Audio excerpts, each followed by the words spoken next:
So the resources of oil and gas belongs to the people of Kenya. Every 14th, the consumers are really looking forward to one entity, EPRA, and in particular, the price of diesel, the price of kerosene, the price of petrol, what it will be Is what we call the free on board cost. The free on board cost is what you get in the international market, and there are benchmarks that we use to check that pricing. There's an expectation that now, with the crude oil prices having come down drastically, that this will be immediately reflected. So our cycle takes about 30 to 45 days. So between now and when that barrel price today gets to Mombasa will be a period of 30 to 45 days. So that is why it may not be immediately reflected in the pump. A key thing that is also considered, and you could shed some more light on this, is the aspect of local content. Local content is something that we have to guard with a lot of strength. However, there's a caveat to that. Whatever you supply must meet the standard. Yes. So that we don't just supply things that will fail the test.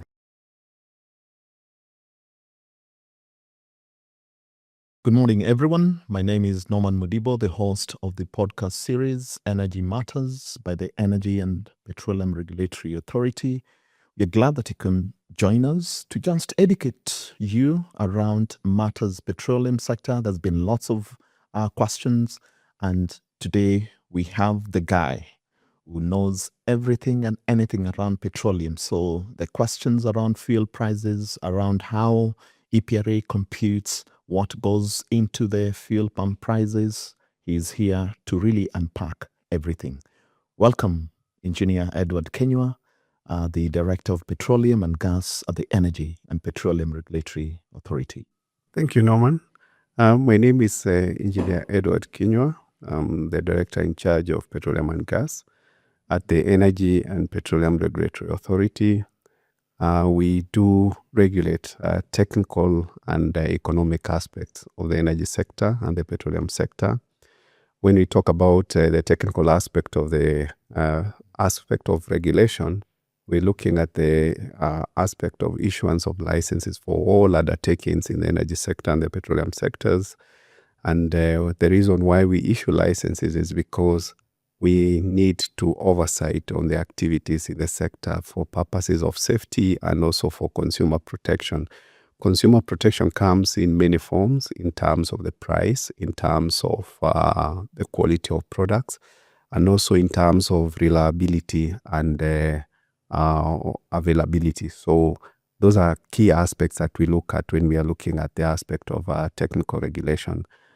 Then when it comes to the economic side, this is what you know us mostly for.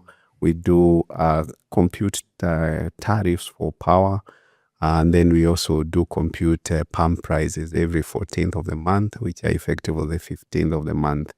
So going down to the petroleum sector, we do regulate the upstream, the midstream, and the downstream subsectors of petroleum. And the upstream here, we're dealing with the exploration and the production. So we're involved in the aspect of issuance of non-exclusive exploration licenses. And then when it comes to discoveries, when a commercial discovery has been made, then we do undertake a review of the field development plans. And then the contractors will go to development and production. For the midstream and downstream, this is what we've been doing for quite a while. So here we are net importers of petroleum today as a country. So we do regulate the importers of that petroleum, the people who will store that petroleum when it comes, then the people who will transport it by pipeline or by road, and then until the point where this petroleum gets to your pump, which is the retail station. Yes. We also do regulate that through issuance of licenses, ensuring the safety along the entire supply chain. So in a nutshell, that is what we do at EPRA. Thank you. Yes. Just based on that initial explanation, I mean, it really denotes the expansive nature of EPRA's mandate across the value chain. But every 14th, the consumers are really looking forward to one entity, EPRA, and in particular the price of diesel, the price of kerosene, the price of petrol, what it will be.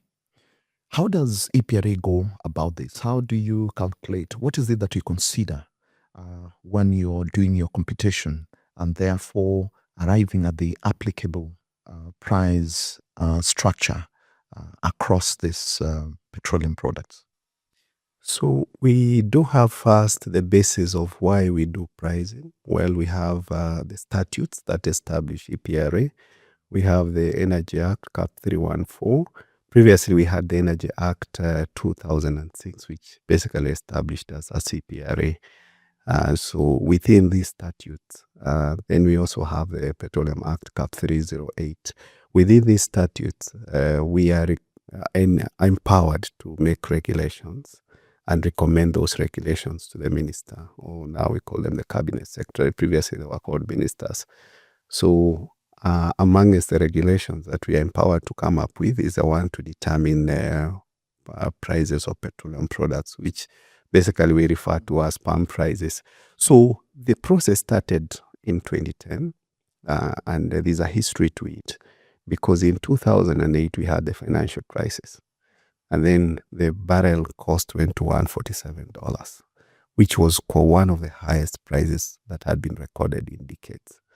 And then all of a sudden, after the financial crisis was over, the barrel crashed to $45. And then the question that was in many citizens' mind was, if the barrel was at 147 and now it has come down to 45, then why have we not seen that change at the pump? Because at that time, the change in the pump was very negligible. And then there was this uproar from the public, which went to the representatives of the people, with this parliament. And then we were told to come up with a mechanism to price these products. So we had legal notice number 196 of 2010. So we did the very first price on 14th of December 2010. I was still at EPRA, so I've had some good experience. So among the factors we're looking at, so we have a formula within the pricing regulations. And as I said earlier, all the petroleum products we consume in this country, we import as refined. So we source these products from the international market. So these are the international cost of those products. So this is what we call the free on board cost. The free on board cost is what you get in the international market, and there are benchmarks that we use to check that pricing. And these benchmarks are used by everyone in the world. So we have what we call S&P Global. Normally, many people refer to it as Platts. So this Platts is a compilation of prices, the prevailing prices on a daily basis. It works on a historical basis. Like, for example, it looks at the highs and lows of what was traded yesterday. For example, if you take like petrol, there were offers that were traded yesterday. So there were highs, there were lows, and then it gets the average and tells you, based on the trading yesterday, it's just like the way stocks are traded at Nairobi Stock Exchange or Nairobi Securities. So you get the highs and lows, and then you get an average. That now guides the price the next day. So if, for example, there are geopolitical tensions, for example, the announcements that happen today, then traders will react to those announcements. If they are geopolitical, and those announcements, they affect many things like trading routes. Yeah. So you'll find that within the day, prices might go up. So that influences what will be traded the next day. And that now becomes like a pattern. So the international price is based on those benchmarks. So we have the free on board cost, and then we'll have other additions like insurance, because once the ship, you load a ship, you have to pay insurance. It's just like the way you import your car. Yes. Then there's an aspect that they also charge for called war risk. And you understand that during this crisis, a lot of insurance companies had issues with the war risk premium that had been paid previously, and that premium went up because the routes which these ships sail through were affected by the crisis. So we have that insurance, that the war risk, Then we will have a small aspect of ocean loss because these are volatile products. And then once it comes to Mombasa, then there are port handling charges, and then there are smaller fees of testing and analysis. Then that now constitutes the landed cost. Then from there, we will now discharge a ship into a storage tank in Mombasa. So here, there's a handling cost because there's a jetty, and then the product is pumped into the storage tank. So there's a storage and distribution charge because, again, once it gets to the tank, you have to pump it up country, and then it comes to up country like in Nairobi. There could be intermediary storage in a secondary depot in Nairobi, and then before it is loaded on a truck to the station. So all that we call distribution costs. So there's an aspect of storage and distribution cost. And then there's the aspect of supplier margins, which now is the importer. And I think it's important to note that if you look at the pricing today, you see a figure of 17 shillings per litre. Yeah. A lot of people have been misinformed that 17 shillings is a net margin. No, that is basically the gross margin. It is a build-up of all the costs that are incurred by that importer, from the financing cost, from the cost of capital expenditure, because they also incur capital expenditure, like for their retail network. Then there's the operation and maintenance costs. Then all that, then we give them a return of about 10 to 15%. So whatever they get is not the 17 shillings. It could be less than even that 10%. So that is what we call the supplier margins. And lastly, we have the aspect of taxes and levies. And these now are determined based on our fiscals. So taxes are legislative in nature. So in summary, we have the landed costs, which I've explained where it has come from. Then we have the storage and distribution cost. Then we have the supplier margins. And lastly, we will have the taxes and levies. So that constitutes the price. The pricing. Yeah. So just wanted you to dwell a bit, especially on the landed cost, because we've seen some swings, and especially since the advent of this Middle East conflict. Now, number two is now the issue around taxes and levies. Yes, as you have rightly explained, they're legislative in nature. There has been a clamor for a revision or a review, especially around what then is seen as the largest component, and especially when now you're coming up or computing the prices. Just for the sake of our consumers and audiences alike, could you just explain a bit, especially around the different taxes and levies that then guides EPRA in terms of computing, and also the landed cost, just for the understanding of our consumers? Yeah, so in terms of the landed cost, I think the biggest component of the landed cost is the free on board. For example, I can say confidently that before this crisis happened on 28th of February, the FOB, the average FOB cost, the free on board cost for super petrol was about $686 a ton. But then April was the height of the crisis. It went to $1,061 a ton. Then if you look at something like diesel was even worse. We were at $637 a ton.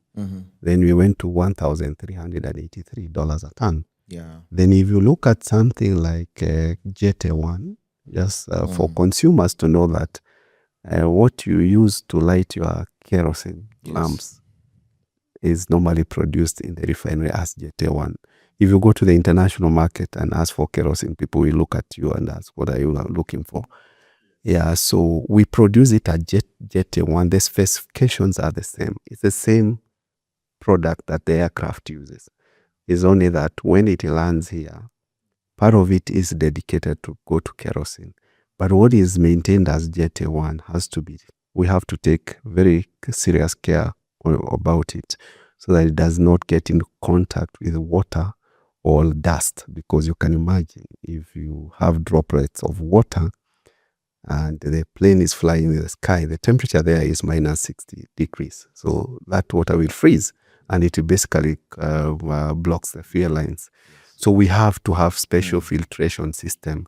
Then they also put an additive called studies. That additive is basically an anti-static, just to avoid static electricity when the plane is flying. Yeah. So jet was at about 681, but went to $1,500 a ton. So here we're looking at over 126% increase in some products. So it means that the supply of fuel and the pricing of fuel is highly dependent on the geopolitical environment. And we've seen many of our wars. You've seen the Iran-Israel, the Arabian-Israel war. You've seen the Gulf War. We've seen the Ukraine-Russia crisis. But I think this was one of the worst crises we've ever seen, because this one hit us at the core, because this is where we get our products. So when geopolitics flare up, basically, what happens naturally is that oil prices will be affected. I'm happy to note that there's been a truce, and we've seen oil prices. Today, if you look, and I think consumers don't also have to depend fully on the platforms that are paid for. Because the S&P Global, you have to pay for it. But if you just go to your phone and just Google crudeoil.com, you'll see today Brent crude is at $74 a ton. And a barrel, $74 a barrel. And we've come from over $100 a barrel. In fact, at some point, it went to 156. So that represents a very positive image going forward. It is a good signal for us to know that once this truce has happened, if the peace deal will be implemented in full, then we will be good beneficiaries. Now coming to your other question about taxes. Taxes, as I said, are legislative. They come from Parliament, and these are based on government fiscal needs. So we'll have taxes like excise duty, road maintenance levy. We have one we call the Petroleum Regulatory Levy. We have the Anti-Adulteration Levy. We have the Value-Added Tax. We have the Merchant Shipping Levy. And all these now are enumerated. Even their quantums are basically in pieces of legislation. So that is what we just take and implement. And we also have things like import declaration fee and railway development levy. Some are ad valorem in nature. Ad valorem, it means is a percentage, like VAT is a percentage.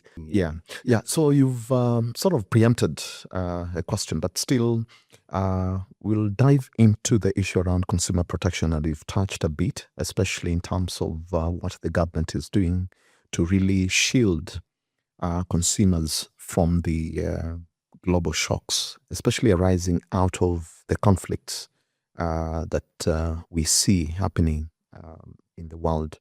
Of course, as you've rightly pointed out, there is a truce, so therefore there is certain expectations worldwide.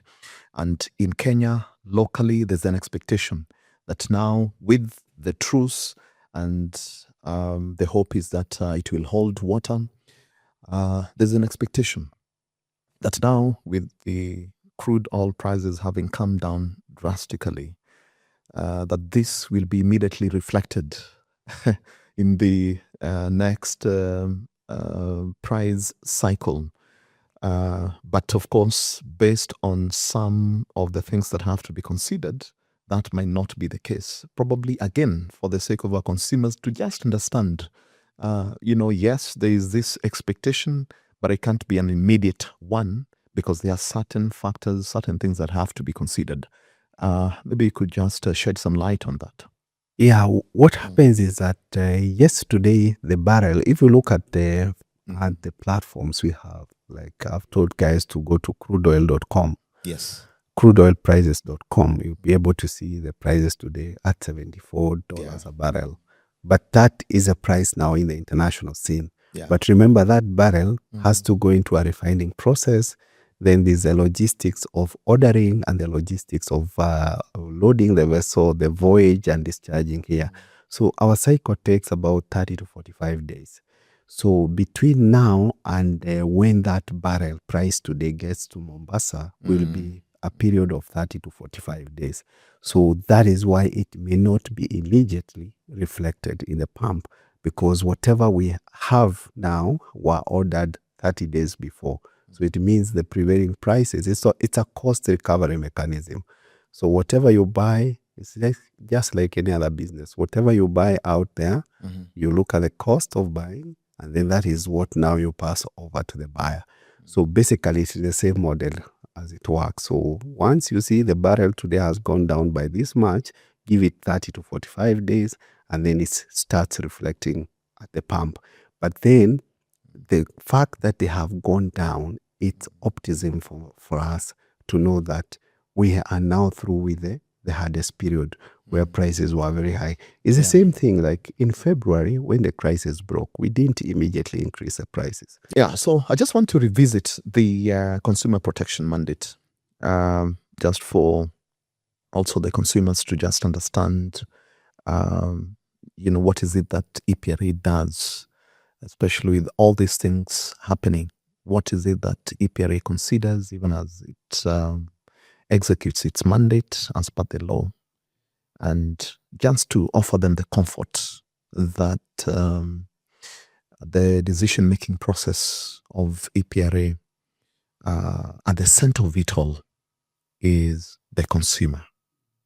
So just want to you to just explain to the consumers what is it, and just give them the assurance, because of what has happened.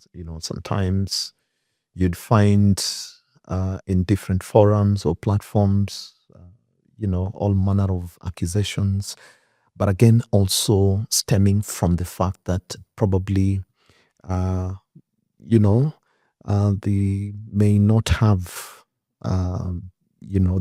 the facts and the figures, and just not understanding that decision-making process, which they are at the center of it all.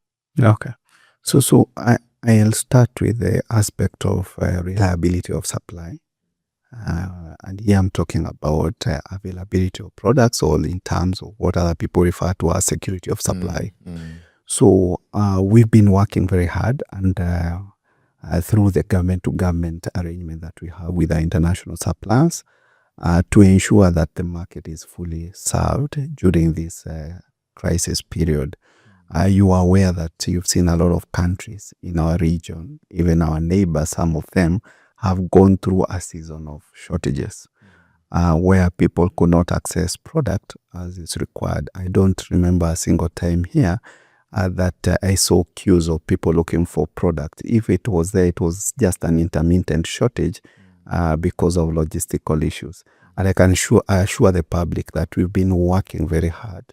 I think some of us have not slept very well during this crisis to make sure that vessels have been queued or scheduled so that they arrive here at our port on time, discharge happens, and consumers are able to access the product. Yeah. So we do consumer protection because if we don't have that reliability of supply, you wake up today, you can't fuel your car, so it means you can't go to work. The person who transporting goods like food stuff or even industrial goods cannot be able to transport, and that makes the production process stop. So we have to ensure that this continuous supply of products through our very accurate and timely planning to ensure that products are available on time. I think the other one I'll talk about is the quality of products. So we do ensure that it's not only having the product, it's having it at the right quality. Because you have machines that use these products, your vehicles are very sensitive to quality, to ensure that the product that you are using is not adulterated, it's not mixed with other things that will basically affect the performance of your vehicle. So we do have a fuel marking and monitoring program where we do mark all our motor fuels with a biocode, which is harmless to humans and also does not affect the quality of the product. The reason why we do that is to ensure that if you put foreign substances in that product, we are able to tell, because I can get something like kerosene and put it in diesel. So you may not see it with your naked eye. Yeah. But it will affect your performance of your vehicle. Sure. It will wear out your injector pumps. And it will also now cost you to have extra maintenance costs. It will also cost you time. So we do mark our kerosene with a biocode. So when you put it in diesel, we know. And we are also now marking all the local products. When you bring a foreign substance, there's a substance they produce called condensate during the natural gas production process. Tanzania here, who is our neighbor, has a lot of natural gas. So ordinarily, condensate might make it to our borders and cross over. If I put condensate in petrol, you may not know, but it affects your performance. So now I've brought in another model of marking all the locally consumed products, so that we make sure that if there's a foreign product like condensate that is put, then we can be able to know. On the other level, for revenue protection, we also mark all our export products, so that if you dump it here in the local market, you don't have the undue advantage. As you're aware, we don't charge taxes on the export-bound products. So you can imagine if somebody got it into the market and that product is tax-free, so to speak, so they'll have an undue advantage of other people, and they also deny government revenue. So on the third aspect is the aspect of costing. So how do we protect the consumers? Is only making sure that only prudent costs get into the pricing. And we do conduct a cost of service study to ensure that every 5 years, the costs along the supply chain are validated. And we do undertake comparative analysis and studies to see that whatever we're providing as costs are comparable to other regions. We don't do it ourselves. We actually invite international experts to do it, and then look at our system from outside and tell us, is there any inefficiency in our system? How can we improve on our pricing? So when you see the margin we provided, I will invite listeners to go and check the margin in Tanzania, check the margin in other places which are price regulated like Zambia, South Africa. They can also check in West Africa.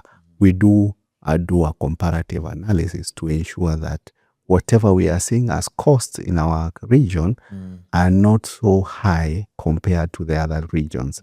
If we find that a cost is too high, then we have to ask ourselves why. Is there an inefficiency? Is there something we can improve? So on those three factors, I think that is where we assure consumer protection the maximum. Yeah, just on the same point, and especially this is around reliability, so security of supply. You could share probably on average daily consumption across the three petroleum products. How is our consumption? The number two is just around the quality, and especially if I remember some few months ago, if I can recall pretty well, is there were some concerns, especially when the government announced that the sulfur standards have been reduced. So that one immediately,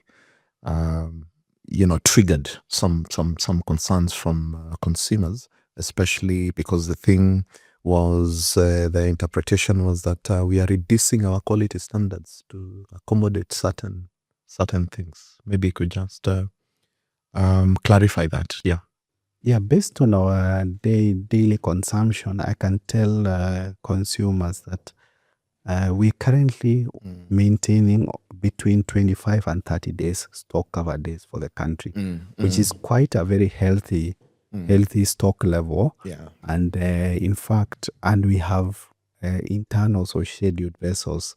We are doing, initially we were doing 90 days planning when this crisis broke. So we were planning until 3 months, but now we have gone down. We're now planning between 1 and 2 months, because I think once normalcy returns, then we'll go back to our monthly planning cycles.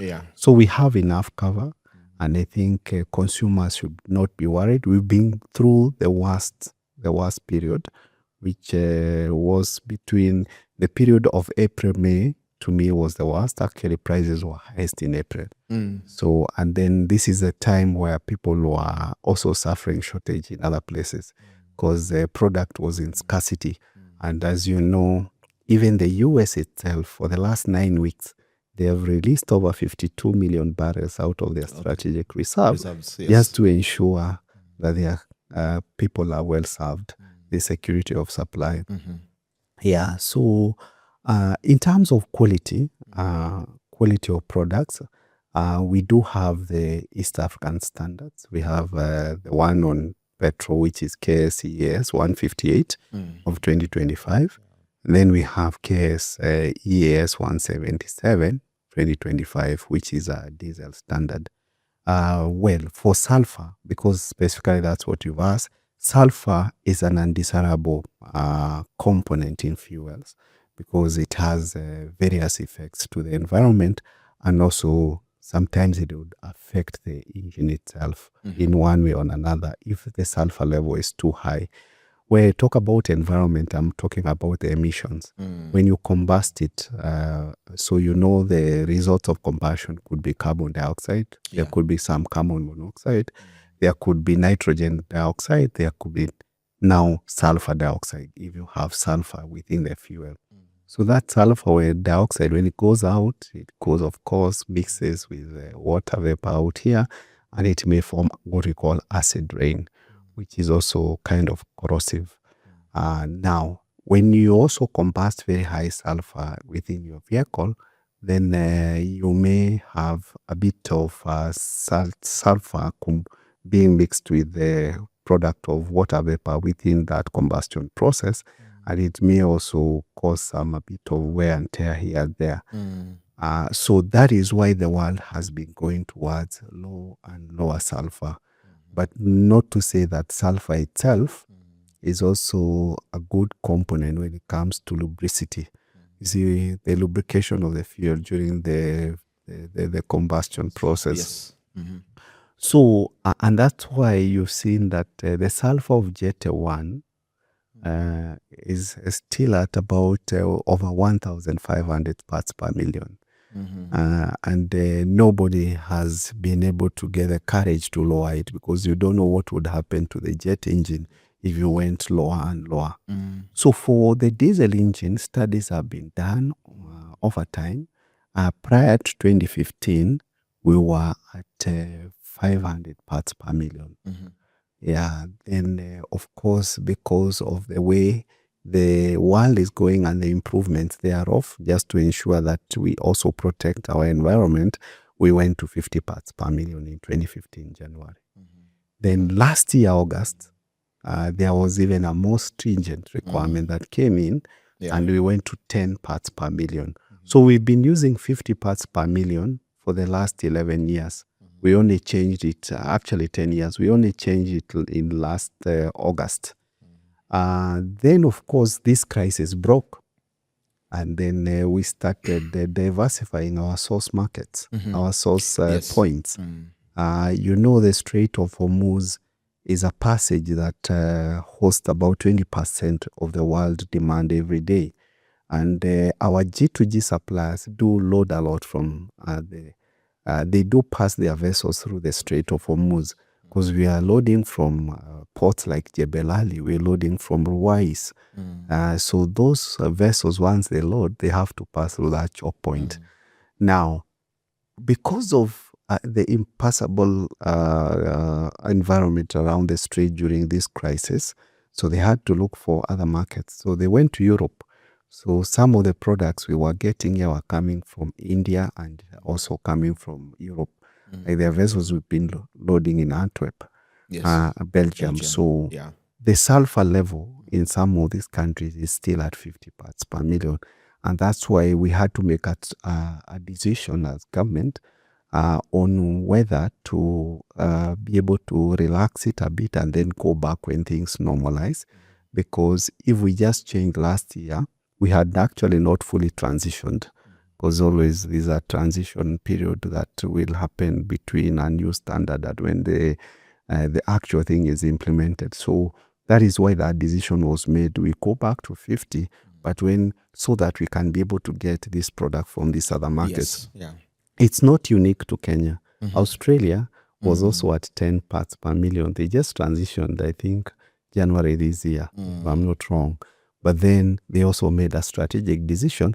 Let's give a waiver for the next 2-3 months so that to allow us now also to get this diverse sourcing. Otherwise, if we restricted ourselves too much on the 10 parts per million, then you would find only a few refineries are doing that. And you could have product in other markets, but you can't access it. So that is why that was made. And I believe once this crisis is over, then we will transition back to the 10 parts per million. I think now we go to on-stream operations.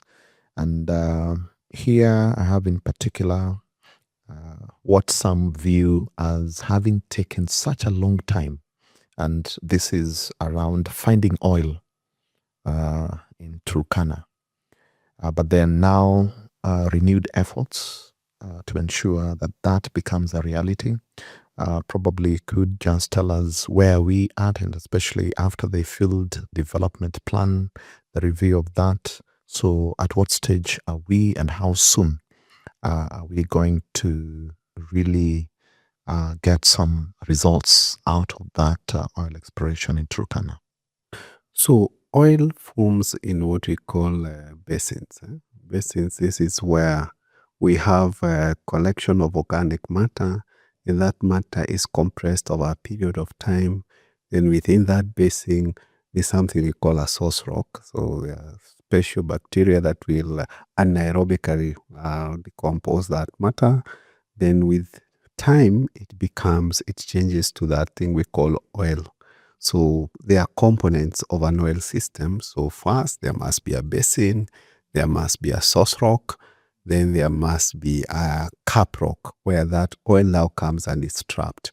And then there will be a migration path, because you must find, there must be a way you know this oil. The migration path may be like a fissure, which will show that oil, at some point you might get what we call an oil seep, like in Kenya. I think within what made us know there could be oil, there was an oil seep somewhere within the Madeira Basin. So once people saw it, they knew there must be a reservoir somewhere. So those are the components on an oil system. So the country is divided into 4 sedimentary basins. This is geologically. So we have the Lamu Basin. Of course, the coastal area is lower, and most of the rivers will flow towards the coast, so a lot of organic matter is deposited there. So naturally, that becomes like a basin. So the Lamu Basin, and then we have the Mandera Basin, then we have what we call Anza around Isiolo, and then within the Rift Valley, we have what is called the Tertiary Rift Basin. So these basins are divided into blocks. When you hear us talking of oil exploration blocks, so these blocks are divided and delimited by the Ministry of Energy and Petroleum in liaison with the Survey of Kenya and the Kenya International Boundary Office. So the Lamu Basin has 29 blocks. Then we have the Mandera Basin with 3 blocks. Then Anza has 6. Then we have the Tertiary Rift with 12 blocks. So the discovery we made was within the Tertiary Rift Basin. Specifically, there are 2 blocks, T6 and T7, which we are currently now in the development stage. So the process is you come, you express interest to the government of Kenya. So once you express interest, the government of Kenya will avail, they may decide to avail data during a licensing round. That data, they may decide to charge you for it. They generate revenue because it's proprietary data for the government. That is geological data of what has happened in the historically. Because when you come in as a contractor, the data you get belongs to the government of Kenya. So if you are interested and you say you have seen potential, then you are licensed. So once you're licensed, you go into the exploration drilling. But of course, the licensing also comes with its conditions. You cannot just hold a block. There is minimum work that you have to do. Like if you agree with the government of Kenya that I will drill 5 exploratory wells, so you have to do it. And that helps government also get more data. So we did discover oil in the tertiary rift basin, blocks T6 and T7 in March 2012. And the discoveries was in 6 fields. So, but what the fields that are mature for production are 4 fields within those blocks. So we have what we call the NEAT. N stands for Gambia, is Kales, is Amosin, and then we have Twiga. So these are the most mature blocks, and the contractor has undertaken appraisals of the field, and they have come up with a field development plan. So the next step after you discover commercial resources is to come up with a field development plan, which you submit to EPRA as per the Petroleum Markup 308. EPRA reviews it for technical, commercial, and legal viability. And when we are doing like the commercials, we check the production sharing contract, which is a contract you signed when you came for licensing. So there's a profit share formula there between you as a contractor and the government of Kenya. So once we are comfortable with the field development plan, it has met the threshold of commercial, technical, and legal viability, then we recommend it to the cabinet secretary. So the cabinet secretary is the one who will approve it, and then the next step is to send it to the Houses of Parliament for ratification. So we did receive the field development plan last year, October.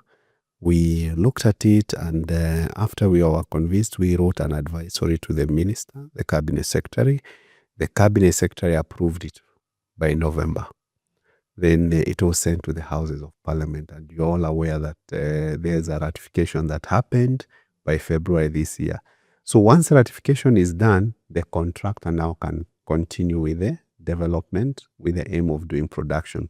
So all going well, the contractor has indicated that they will be doing spudding. Spudding is the drilling process for the first well beginning July this year.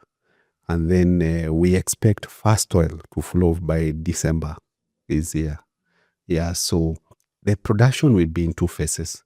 So the first phase is modular, because you'll also need to do a lot of appraisals of the field even as we continue producing. We'll be doing 20,000 barrels a day. And then from 2031, then we ramp that up to 50,000 barrels a day. However, we may hit big oil. We may get more discoveries, and then we may increase that volume. So that is currently what we are doing. Of course, you know that National Oil within the tertiary rift basin has a block at block T11. National Oil is like the commercial arm for government. They also have the right of participating interest in all the developments in Kenya. So this is something we call a back-in. So in most of these contractors, like if you look at T6 and T7, they will have a backing right of 20%.